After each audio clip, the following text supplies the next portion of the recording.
Hi,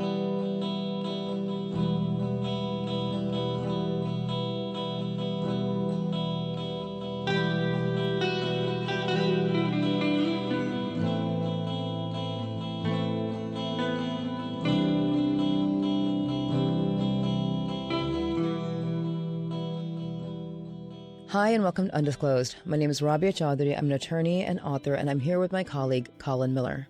Hi, this is Colin Miller. I am a professor at the University of South Carolina School of Law, and I blog at Evidence Prof Blog. When Undisclosed first launched in 2015, the plan that Susan, Colin, and I had was to do a deep investigative look at the facts of Hae Min Lee's murder and Adnan's conviction, with no plans to move on to other cases. None of the three of us had ever done any innocence work before, and while I had been helping Adnan and his family navigate the appeal system, collecting documents, and trying to raise money for his defense since 1999, I really had no idea how to attack a wrongful conviction. My career had been in federal immigration, civil rights, and national security, the areas in which all the expected fallout from 9/11 were felt. That first season with Susan and Colin was a steep learning curve for me. I learned how to read a police file, how to understand a criminal trial transcript, and how to reinvestigate a case. Susan taught me to be skeptical of every document I read because the police don't always faithfully note down what witnesses say. Colin taught me what issues, like Brady, can get a defendant a new trial. And the most important thing I learned was to put aside the prosecutor's narrative and try to piece together what actually happened in any given crime in a wrongful conviction. For that, I learned to create timelines. Timelines to track the movements of the victim, of your defendant, and of the prime suspects.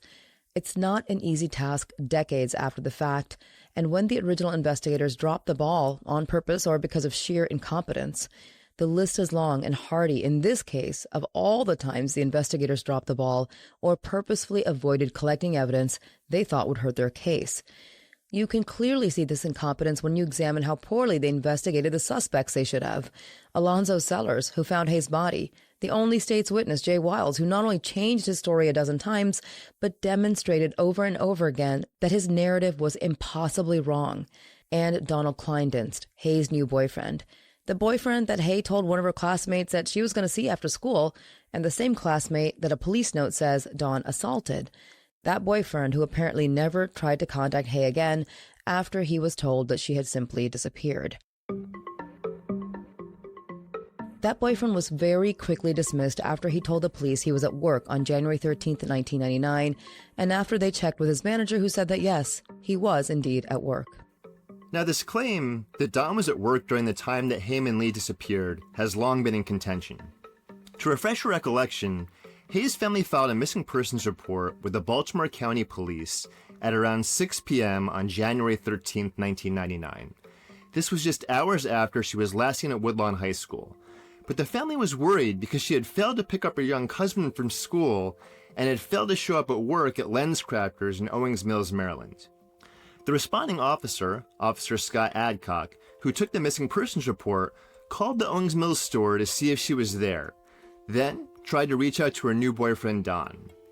Hae's brother ended up dialing a number he found in Hae's diary, but it turned out to be Adnan's number and not Don, so Adcock and Adnan spoke briefly. According to Officer Adcock's testimony at trial, he spent the rest of the evening doing paperwork related to the missing persons report and trying to get a hold of Don. Now, Don also worked at the same store as Hae, the Owings Mills LensCrafters, but he's not there when Adcock calls. Adcock calls Don's home and leaves a message with someone, presumably Don's father, asking Don to call him back. Don does call Adcock back, but not until 1:30 a.m., about 11 hours after Hae disappeared.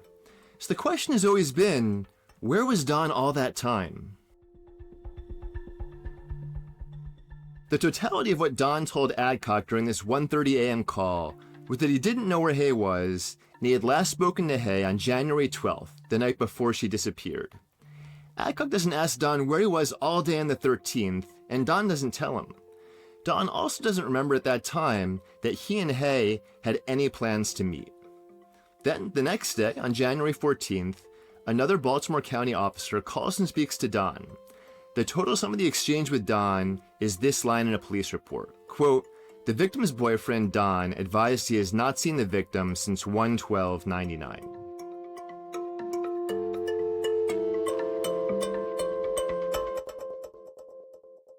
It should be baffling to everyone that neither police report mentions what Dawn was doing on the day that Hay disappeared. How could two different officers not ask the seemingly basic question of the victim's boyfriend? Nonetheless, on January 22nd, 1999, Detective O'Shea of the Baltimore County Police called Dawn again to interview him more thoroughly, though the bar was pretty low at this point. Here's what the pertinent part of the report says. Hay told Donald that she would call him after she left work on 1/13/99. Hay was scheduled to work the 1,800 hours to 2,200 hours shift. On 1/13/99, Donald went to work at the Hunt Valley LensCrafter store. Donald did not speak with Hay while he was at work. Don worked until approximately 1,800 hours. Don arrived home at 1,900 hours, and he was advised by his father to call the Owings Mills store. Don called the store, and he was told that Hay Lee was missing. So, according to Don, he got home at 7 p.m. from work, and his father told him the police were looking for Hay. But Officer O'Shea never asked him why he didn't call the police back until 1:30 a.m. that night. This is, however, the first time we hear that Don was working on the 13th, but not at his usual store. He was working at a different LensCrafters location in the Hunt Valley Mall of Maryland, just filling in for that day because they apparently needed him. The next known interview with Don isn't done by the police. It's done by Mandy Enahy, an investigator the family hired privately.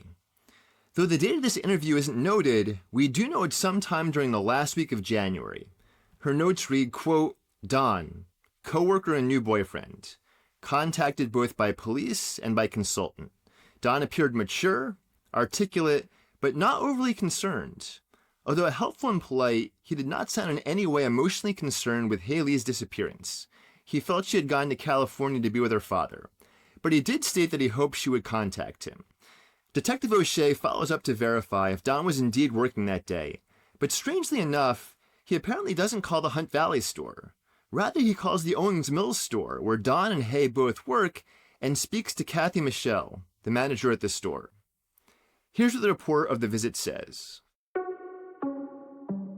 Quote, on 2/01/99, O'Shea interviewed CM, a manager at LensCrafters in Owings Mills. CM said Hay Lee was scheduled to work at 1,800 hours on 1/13/99. Hay did not show up for work, nor did she contact anyone.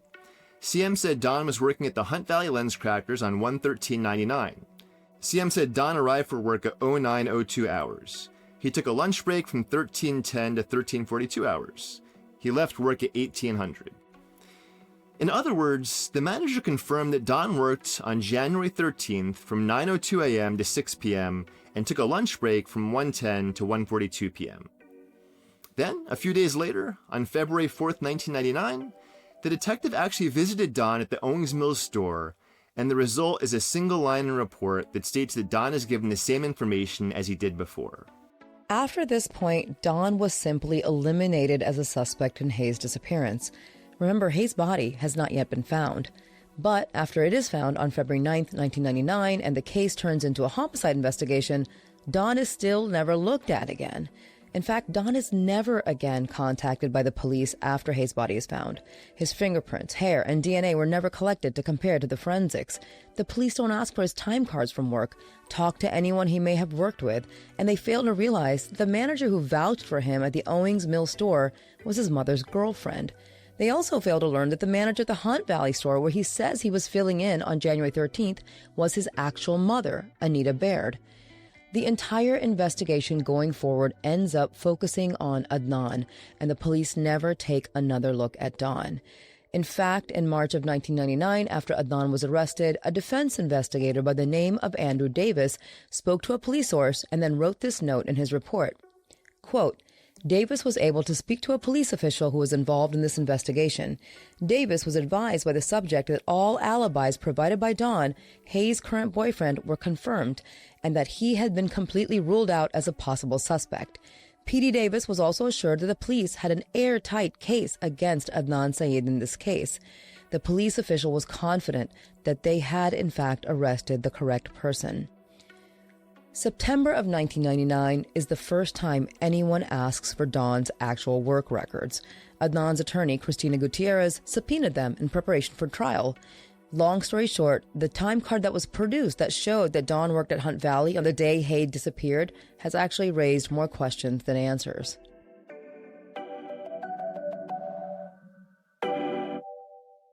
In a blog post from March 15th, 2015, titled Serial, The Question of Don's Alibi, Susan Simpson broke down all the issues with this time card, which for a number of reasons seems to have been falsified.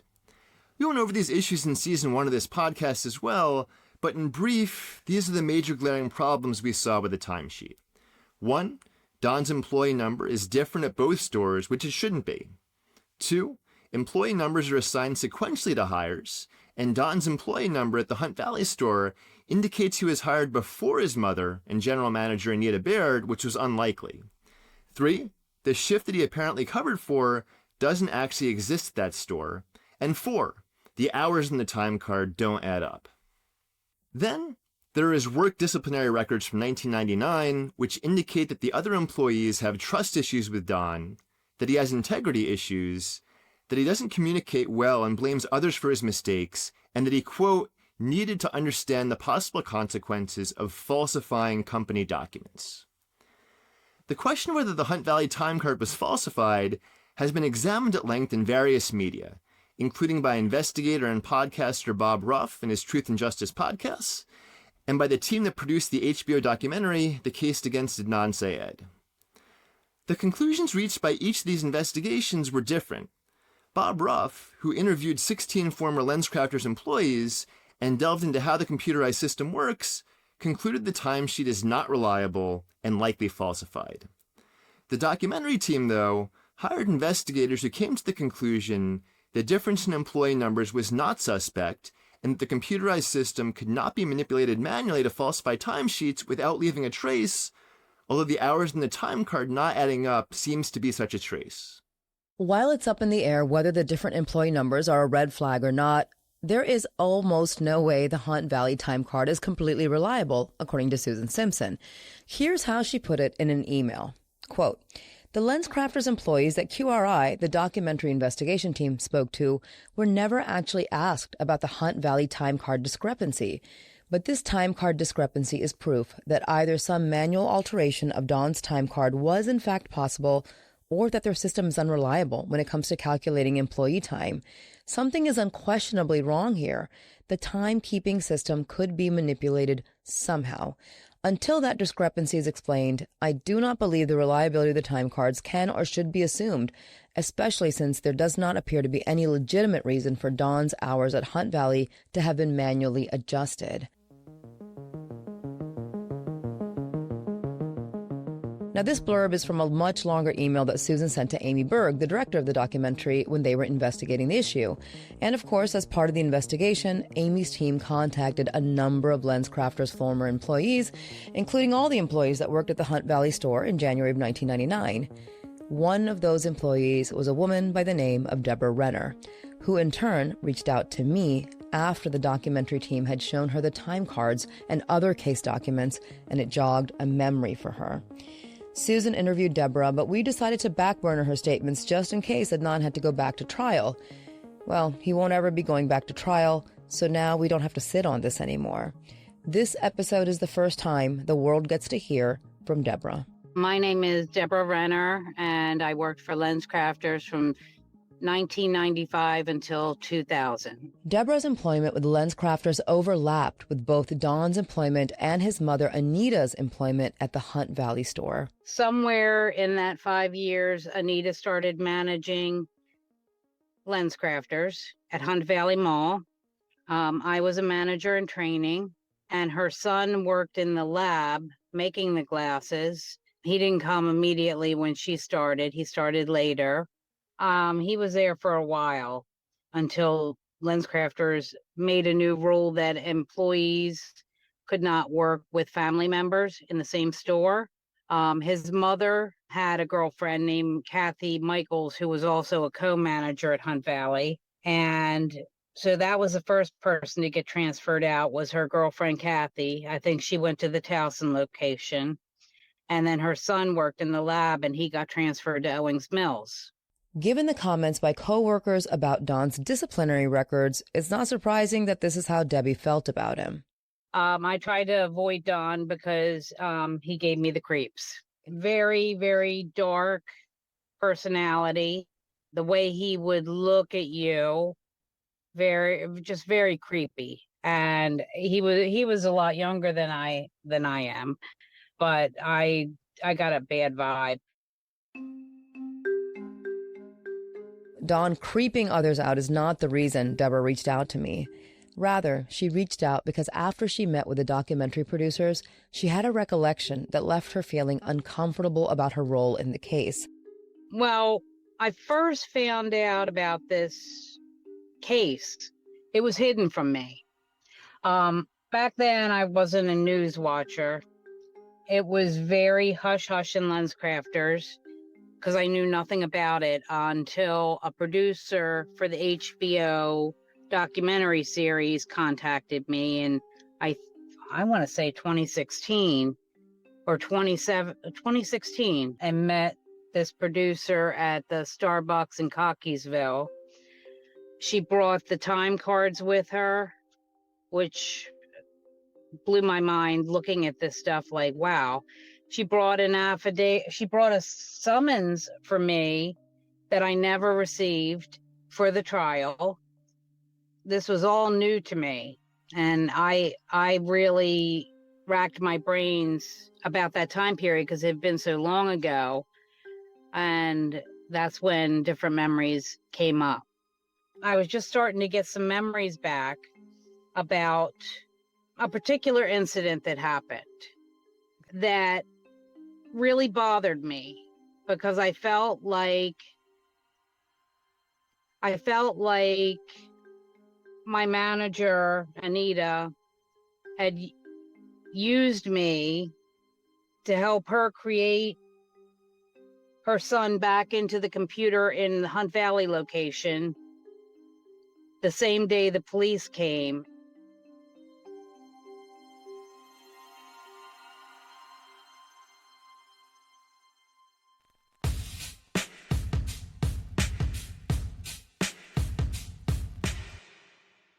Hey, Undisclosed listeners, we're going to take a quick ad break, and I just want to explain something to you about why it's so important for you guys to support our sponsors.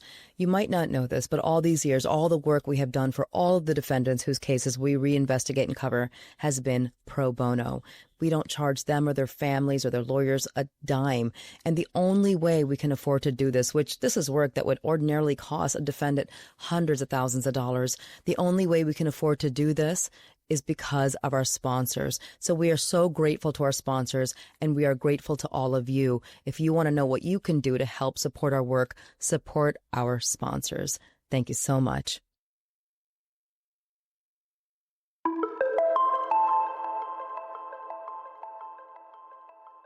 So let's first start with the part about the police coming to the Hunt Valley LensCrafters store. This is completely new information. Nowhere in the police file does it reflect the police ever went to visit the Hunt Valley store.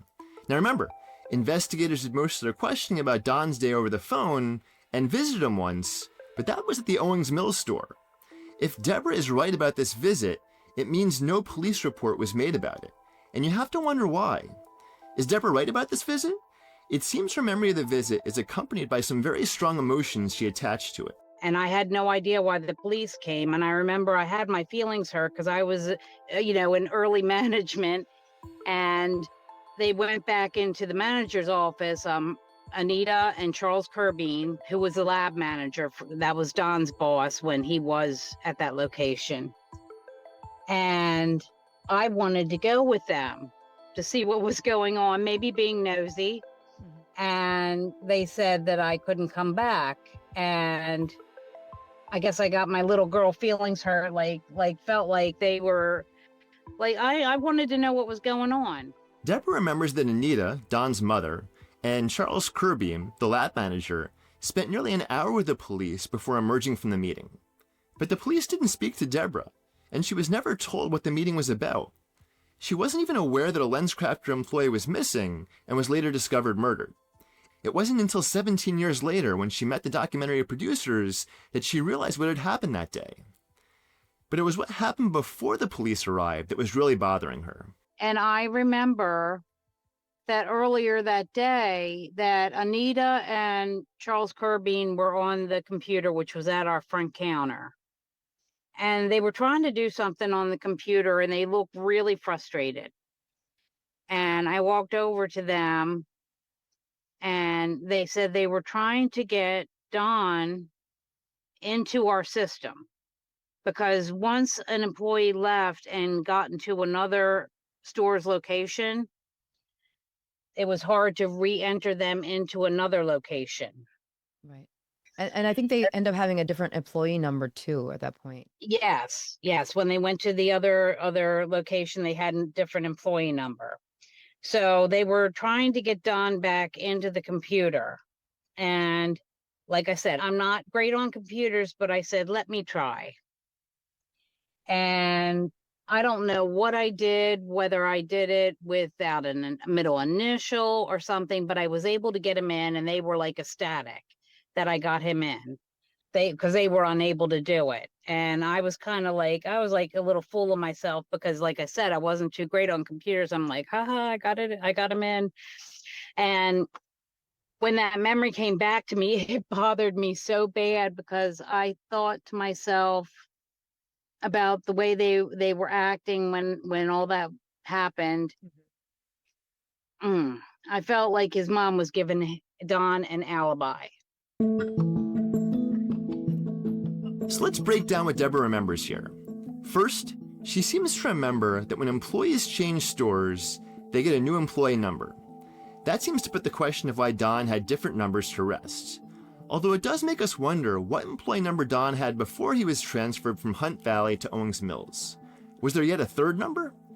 Regardless, it's interesting that Deborah remembers having to make some kind of change to get Don back into the Hunt Valley system, a change like perhaps adding a middle initial. Well, guess what?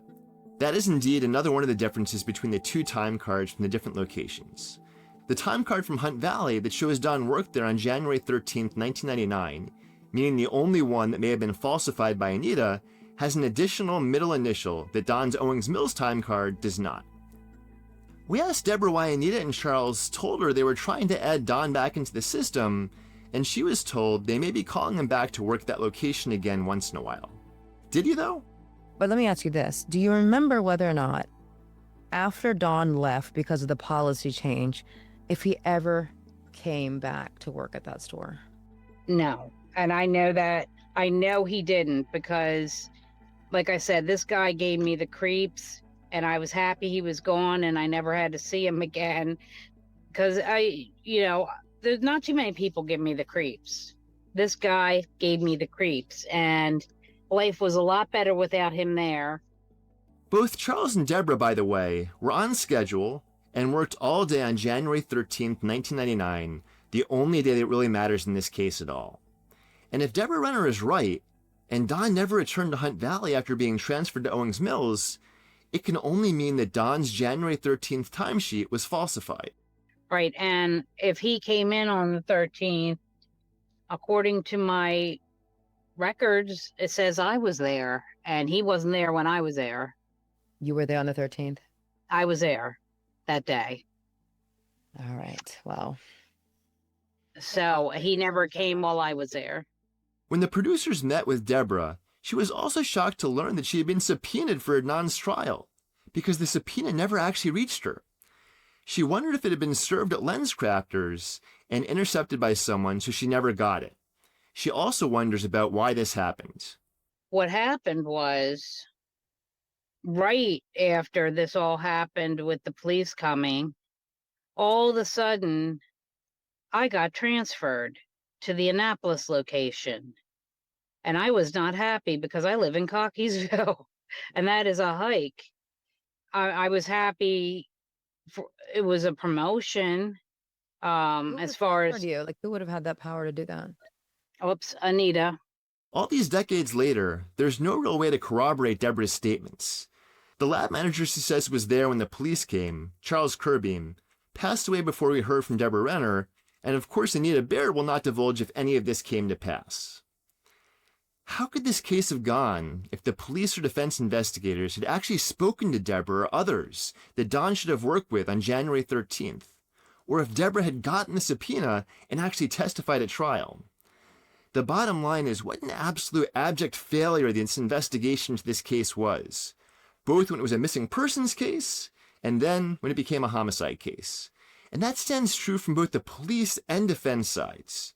In no way was Don properly eliminated as a suspect by the state before they moved on to Adnan and never looked back. To this day, 26 years later, we are still trying to eliminate Don as a suspect. And in order to do so, I turned again to Dr. Ann Burgess's investigative group. You'll remember my discussions with them from a couple of episodes ago about Alonzo Sellers. Well, when I presented the findings of Hayes' autopsy report, something else leaped out at the group. And it wasn't the lividity, which is what most of our focus has been on in the past. What caught the attention of a number of forensic professionals in the group were the injuries that Hay had suffered on the right side of her head. These injuries were always a bit confusing because while there were no contusions or fractures in her skull or even external cuts to her head, there were two locations in which she had bleeding inside her scalp. In March of 2015, Colin wrote a blog post about these injuries where he says this. The autopsy report for Lee indicated that she had a right occipital subgaleal hemorrhage, as well as a right temporalis muscle hemorrhage. The experts I've heard from are all in agreement that such hemorrhaging likely was not the result of punches, and almost certainly not the result of punches thrown from inside the cozy confines of the 1998 Nissan Sentra. This has allowed me to draw my third conclusion. It's possible that the blunt force injuries could have been caused by punches, but it is likelier they were caused by a weapon or Lee's head striking some fixed object. Colin goes on then to write this. As I noted in a prior post, a subgaleal hemorrhage is blood pooling on the skull below the galea neurotica. The amount of force required to produce such a hemorrhage is significant. In another prior post, the causes I listed for such hemorrhage were 1. A 6 to 8 foot fall downstairs, leading to the victim's head striking the basement floor.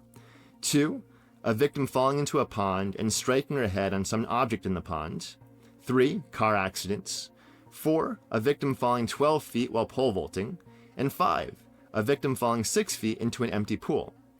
As I also noted in a prior post, a temporalis muscle hemorrhage is blood pooling in the temporalis muscle. Again, the amount of force required to produce such a hemorrhage is significant. Each of the examples I cited in which victims suffered temporalis muscle hemorrhages involved car accidents. There is one possibility about the origin of these injuries that the blog post does not discuss, though, because frankly, I don't think anybody thought about it. Not until the super sleuths looked at it. And that possibility opened up an entirely new scenario to all of us, including Sarah Kalin, regarding what may have happened to Hay. I mean, this case and that particular meeting was an unbelievable learning experience for me because this was one I had not seen. So the type of injury we're talking about was in an area behind, kind of like that notch behind your head, like in between where the middle of your neck is and your ear is. There's like that little quadrant of the head. And what it was called a subgaleal hematoma. And so there's a bleed, like what we would think of as a brain bleed, but there was not like injury to the skull that would necessarily indicate it was from a blow, right? Yeah. So, and I too, like prior to understanding this about the subgaleal hematomas, I too thought this could have happened in a car, which would explain having fewer wounds, right? Like hair, like she's grabbed, her head is hit up against a car window if like she's in the passenger seat, and then a strangulation happens, and it happens very quickly, and that might be why we don't see that. However, present at this meeting was Dr. Michelle Patch from Johns Hopkins University, who is one of the world's foremost experts in strangulation violence, but also because so much of her work centers in interpersonal violence and domestic violence, she has studied a lot of other markers that we see, in these things. And so as this meeting is going on, Michelle, Dr. Patch, is sending me links to a medical journal. I'm reading them and I'm like, oh my God, this is huge. And so she then, brings it up in this meeting. And this is like, there have been a series of studies that demonstrate that this particular type of subgaleal hematoma, anywhere on the head, the location doesn't necessarily matter, but like without impact trauma can indicate a really hard hair pull. If you have sisters, and if they're coming at you, or if you have your back turned, right, and you're trying to run away from one and they grab the back of your head, that's where they're going to get that. And if they yank you down hard enough to put you on the ground, from these studies that I was like reading and then have since read much more deeply on, you'd be surprised how much like of a hair pull it would actually take to create this. I mean, it's more than just if like you're brushing your hair too hard or whatever, but it doesn't necessarily mean that somebody ripped out a chunk of your hair. It's just the suddenness and the strength with which this person is pulled creates that bleed in the brain. And for Dr. Patch looking at this, she was like, obviously without looking at, at the actual like autopsy photos or, a brain scan or something, she doesn't want to fully just assert that, but she's like, this feels like a really strong possibility.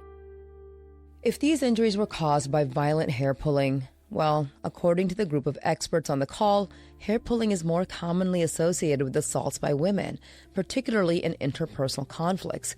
It's less typical in male-on-male or even male-on-female violence, where more forceful methods are often used. Now, the studies on this are scarce, but anecdotal evidence is plentiful that hair pulling is more frequently reported when the female partner is the aggressor in intimate partner violence. And of course, those of us that grew up with siblings know that this is the go-to move in a fight between sisters.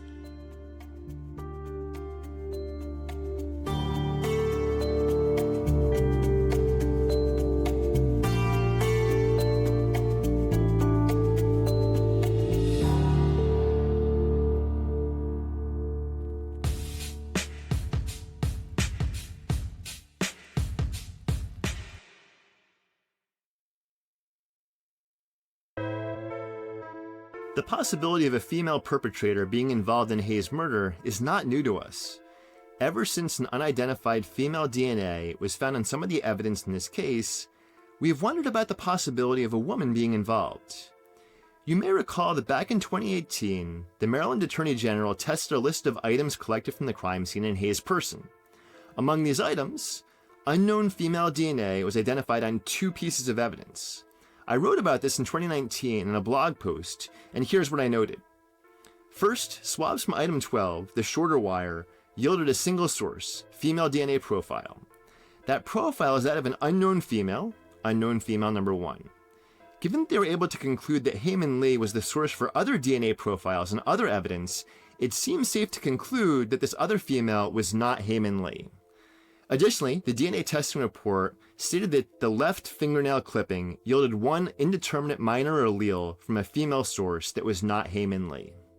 All these new insights from the Super Sleuths group and the unsourced female DNA found in the forensic testing had my head reeling. In any good investigation, you start with those closest to the victim and try to rule them out. In this case, though, we had 2 strong alternate suspects that had not been ruled out, Alonzo Sellers and Don Kleindienst. Sarah's first instinct was to focus on any women in the lives of these 2 suspects, and she began where her gut told her to, with the women in Don's life. Why? Because, according to the investigative report that Sarah eventually drafted, quote, there is scientific data to suggest that the most prevalent motivator from female-on-female violence involves competition or the perception thereof of a male partner. So, was there a woman in Don's life that may have seen Hay as competition? The only other woman that we have ever known to be romantically involved in Don's life is his wife, Robin. And by the way, I thought about anonymizing her, but I didn't see the point because a simple Google search reveals who she is. Anyway, Sarah discovered that Don and Robin, who was only 19 years old in 1999, both had addresses in Rosedale, Maryland when Hay disappeared. Could they have known each other then? Maybe. And while we know that the 2 were dating at the time of Adnan's trial because Robin came with Don to the trial, we weren't exactly sure when they started dating, and frankly, no one had taken a second or even first look at her. But Sarah's curiosity was piqued when she learned through previous investigative reports that Robin worked recently as an ophthalmic assistant. Weird, right? That Robin worked in kind of the same field as Don and Hay back in 1999. Next, Sarah did a simple public record search and found the following, detailed in her investigative report. Quote, Mrs. Kleindienst, in fact, hails from the Baltimore area and was living in the area at the time of Miss Lee's murder. These records also show that Mrs. Kleindienst, then still Miss Kelly, and Mr. Kleindienst began cohabitating in the Baltimore area in 2000. Alerted to the possibility that the now married couple may have already been involved romantically at the time Mr. Kleindienst dated Miss Lee, this investigator explored Mrs. Kleindienst's history further. In 2023, Sarah interviewed Kathy Michelle Baird. And if that name sounds familiar, it's because it's the same Kathy Michelle who was Don's mother's girlfriend back in 1999, and yes, also the same Kathy who was the manager of the Owings Mills LensCrafters, where Hae-Min Lee and Don both worked. Kathy and Anita eventually married, and Kathy changed her last name to Michelle Baird. According to Kathy, Robin also worked at LensCrafters at the same time that Don and Hae did, although not in the same location. Kathy recalled that before working at LensCrafters, Robin was employed at a shoe store, though she couldn't remember which store. This is worth noting because around the same time that Robin would have been working at a shoe store, Don's father was a manager at a Payless shoe store. Maybe a coincidence, maybe not. So while it's not clear when Don and Robin began dating, their work history seems to suggest their paths may have crossed before Don began seeing Hae in December of 1998. In her investigation, Sarah also raises the fact that Hae wrote about her first date with Don being all the way out in Aberdeen, Maryland, about an hour away from where Hae lived and where they both worked. It's all total speculation, of course, but is it possible that Don took Hae that far away for their date to avoid being spotted locally because maybe he already had a girlfriend? Is it possible that girlfriend found out, confronted Hae, and something terrible happened that no one planned? Sure, it's possible. This line of questioning is what an investigator would call an important lead, but Sarah herself notes that none of this information rules out other possible female suspects in the victim's orbit. But before moving on to other female suspects, it's important to eliminate this very significant one. After all, for all intents and purposes, if this investigation had been done with integrity, Adnan would have been eliminated as a suspect long ago. No forensic evidence, not the DNA, hair from Hae's body, or fingerprints from her car matches him. He had multiple alibis, and his phone records disprove the testimony and statements of the prosecution's only witness, and really their only evidence, Jay Wilds. The same young man who, according to his own attorney, was threatened with being charged with the murder of Hae-Min Lee if he didn't turn state's witness, and he was given a secret deal that basically gave him immunity from ever spending a day in prison.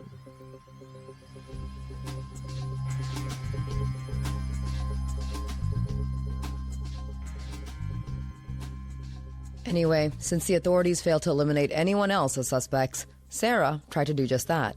She traveled down south to attempt to meet with Don and Robin Kleindienst. While she never got face-to-face with Don, Sarah did speak to Robin, but Robin refused to be interviewed, and she refused to voluntarily provide a DNA swab. So Sarah did what a good investigator does in such situations. She waited patiently in the middle of the night for the Klein to put out their trash, and then she nabbed some of it. I know, that sounds like it should not be legal, right? I mean, we all put out our trash, and it feels like our trash should be private. But guess what? In most states, once trash is out on the curb, it goes from being private to public property. Do with that what you will. Anyway, Sarah then heroically combed through the trash in her hotel room and found the items most likely to yield DNA. And they did. The lab that we sent the items to gave us 2 complete male DNA profiles and 1 partial female profile. These profiles were part of the report that was turned over to Baltimore State's Attorney's Office a few months ago. Ivan Bates, are you listening? You have unsourced DNA on Hae's shoes, and we've given you the DNA of the prime suspect Baltimore police failed to eliminate. Do your job, Mr. Bates. Compare the DNA from Hae's shoes to the profiles we provided. It's the least you can do, especially given your history with this case. Next time on Undisclosed.